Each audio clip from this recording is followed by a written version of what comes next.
Secondly is once you now have done that evaluation, is to really understand, do you have a suitable person or individual internally that we refer to as a ringleader? It's not a bad thing. It's not a mafia boss or anyone like that, or a hitman. It's somebody that has influence and that can clearly articulate, specifically if you're a data leader that isn't able to clearly articulate value or why you need to do something.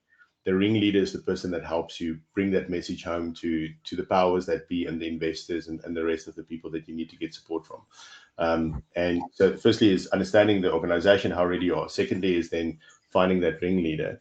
And then thirdly is the process around identifying those value generating initiatives. What are the key things that your business needs to do or is focused on, that will really drive value and impact for your business? And here we are very pedantic about it to a great extent. Where what are those determinate things? Because we always go back to the warm and fluffy feelings, and but we Mhm. can do this and we can enable this.